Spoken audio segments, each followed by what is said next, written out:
मैं तेरा वीर मोहम्मद लतीफ़। दोस्तों सब तो पहले साढ़े चैनल को सबसक्राइब करो ताकि साड़ी हर आने वाली वीडियो ਤੁਹਾਡੇ तक बात तरीके से पहुँच सके। अज वीरों वास्ते माशाल्लाह दो अनमोल हीरे कढ़े ने, दो झोटियां ने, एक दूजा सूआ सुंदी पई है, एक तीजा सूआ सुंदी और 20 दिन कढ़दियां ने। माशाल्लाह अनमोल हीरे ने, रेट फुल प्यारां वाले महत्तां वाले ने। ये भाई इब्राहिम दे घर दा माल है क्योंकि व्यापार करते हैं, घर का माल सेल करन लगे ने। दो जानवर माशाल्लाह मेरे वीरां ने झोटियां चेक करनियां ने और चंगा कद, चंगी लंबाई, चंगी चौड़ाई, एक रंग की झोटी, एक रंग की झोटी, एक काली शाह।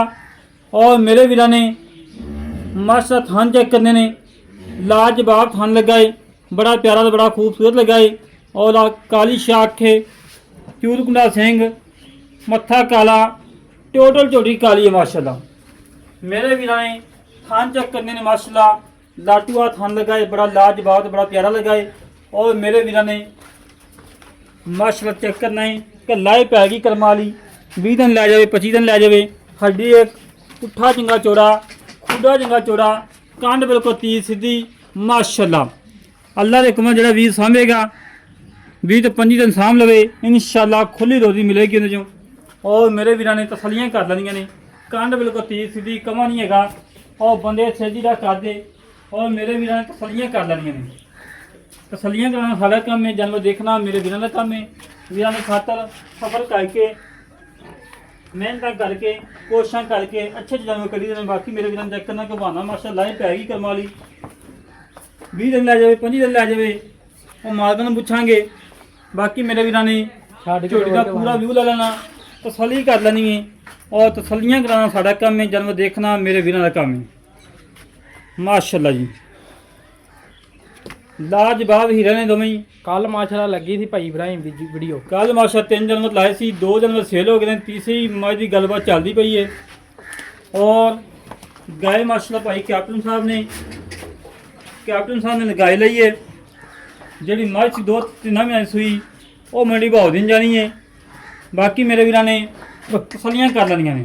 पानी पीना है माशाल्लाह टूरन फिरन चेक करना है, बिल्कुल सोना नहीं, कोई सन्नवा नहीं, कोई कंडा नहीं, सोने वाला टोर है, नवाबी टोर है माशाल्लाह। मेरे वीरां ने लंबाइयाँ चेक करनियां ने, चौड़ाई चेक करनी है और नस्ल ज़ात चेक करनी है।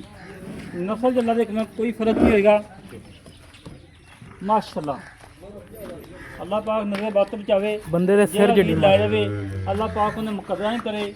और अल्लाह के वीडियो लगेगी इंशाल्लाह 20 मिनट बाद जानवर तुम्हें सेल होंगे माशाल्लाह जी।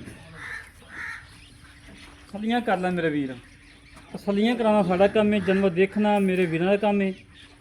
और बिल्कुल लिबड़े तिबड़े में सादी जी वीडियो बनती पई है। और नस्ल जल्ला दे कोई फर्क नहीं होएगा। दूजे नंबर पर मझ आ गई तीजा सूए, तीजा सूआ सुंदी पई है, 20 तो 25 दिन कढ़दी है माशाल्लाह। बिल्ली अख है, चूरकुंडा सिंह है, कद चंगा, लंबाई चंगी, चौड़ाई चंगी। और हवाना मेरे वीरां ने चेक करना है माशाल्लाह। थान चेक करने ने बड़े लाजवाब ने तो बड़े प्यारे ने, इंतहाई मकूल रेट ने, फुल प्यारां वाले, महत्तां वाले, फुल चाहतां वाले माशाल्लाह जी माशाल्लाह। मेरे वीरां ने चुकाठा चेक करना है, हड्डी पुट्ठा खुडा टाका तसलियां नाल चेक कर लैनियां ने। ले आओ माशाल्लाह जी। किसी किस्म का नुक्स होवे, ऐप होवे, मालक की जिम्मेदारी होएगी। बाकी मेरे वीरां ने तसलियां कर लैनियां ने। तसलियां कराना साड़ा काम है, जानवर देखना मेरे वीरां का काम है। वीरां की खातर सफ़र करके मेहनत करके कोशिश करके अच्छे अच्छे जानवर कढ़ी देने कि मेरे वीरां को पसंद आवन। आज भाई से मेरे को ही आ जाओ। अस्सलाम वालेकुम जनाब, भाजी की हाल ने? कविता सीता ठीक ने? हाँ जी। अच्छा की नाम भाई? मोहम्मद इब्राहिम। भाई इब्राहिम माशाल्लाह कल 3 जानवर लाए थे, 2 सेल हो गए, तीजी गलबात चलती पई है। हाँ जी। इदां ही है। हाँ जी। तो ਜਿਹੜੇ ਆਪਾਂ 2 जानवर दिखाए ने घर दे कमोले ने? घर दे हैं। बिल्कुल घर दे। तो जी पहले नंबर तो झोटी विखाई है कल झोटी मुश्किल हुई किन्ने दिन कढ़दी है जी? ये लाया जी 20 तो 25 दिन। 20 तो 5 दिन लै जाएगी, कोई नुक्स आ बिल्कुल ओके आ। ਉਹਦਾ ਮੁੱਲ ਕੀ ਪੱਕਾ ਜਾ? 4,75,000। 4 ਲੱਖ ਮੁੱਲ ਕਾ ਇੱਕੋ ਗੱਲ ਕਰ ਹਾਂ ਨਾਲ। ਤੇ ਘਰ ਦੇ ਨੇ ਮੁੱਲ ਦੇ ਉਹਨਾਂ 20-20 ਹਜ਼ਾਰ ਰੁਪਏ ਰੋਜ਼ ਵੀ ਰੱਖ ਰਹੀ ਦੀ 4 ਲੱਖ ਤੇ 25,000 4,25,000 ਫਾਈਨਲ ਠੀਕ ਹੋ ਗਿਆ ਤੇ ਕੋਈ ਨੁਕਸਿਆ ਨਾ ਹੋਵੇ ਕੋਈ ਨੁਕਸਾਨ ਨਹੀਂ, ਇਹ ਖਾਣਾ ਦੂਜੇ ਨੰਬਰ ਵਾਲੀ ਹੈ ਗਾਰੰਟੀ। ਦੂਜੇ ਨੰਬਰ ਵਾਲੀ ਉਹਨੇ ਹੀ ਤੀਜਾ ਸੂਆ ਸੋਣਾ ਤੀਜਾ ਸਵਾਲ ਸੁਣਾ ਕਿੰਨੇ ਦਿਨ ਕੱਢ ਗਏ ਜੀ ਉਹ ਲੈ 25 ਕੁ ਦਿਨ ਹੀ ਉਹ ਲੈਂਦੀ 20-25 ਦਿਨ ਅਗਰ 20-25 ਦਿਨ ਲੈਣੇ ਕੋਈ ਨੁਕਸਿਆ ਕੋਈ ਨੁਕਸਾਨ ਠੀਕ ਇਹਦਾ ਮੁੱਲ ਕੀ ਹੈ ਪੱਕਾ 4 ਲੱਖ ਤੇ 15,000 4,15,000 ਰੁਪਏ 4,15,000 ਕੋਈ ਪਿਆਜ਼ ਕਰ 4 ਲੱਖ 10,000 4 ਲੱਖ ਤੇ 10,000 ਰੁਪਇਆ ਲੈ ਦੋਸਤੋ ਵੀਰਾਂ ਨੂੰ ਵਹਾ તમે ਜਨਮ ਤਸਲੀ ਕਰਵਾ ਜਿਹੜੇ ਵੀਰ ਨੂੰ તમે ਜਨਮ ਪਸੰਦ ਆਵਣ ਸਾਡੇ ਨਾਲ ਰਾਬਤਾ 0306 51 10 914 0306 51 10 914 ਇਹ ਕਾਲ ਨੰਬਰ ਹੈ WhatsApp ਨੰਬਰ ਈਮੇਲ ਨੰਬਰ ਹੈ ਇਸੇ ਤਰੀਕੇ ਨਾਲ ਆਪਣੇ ਵੀਰ ਨੂੰ ਇਜਾਜ਼ਤ ਮਿਲਾਂਗੇ ਇੱਕ ਅੱਛੀ ਨਵੀਂ ਵੀਡੀਓ ਤੇ ਪਾਕਿਸਤਾਨ ਅੱਲਾ ਨਿਗਹਬਾਨ ਪਾਕ ਆਰਮੀ ਜ਼ਿੰਦਾਬਾਦ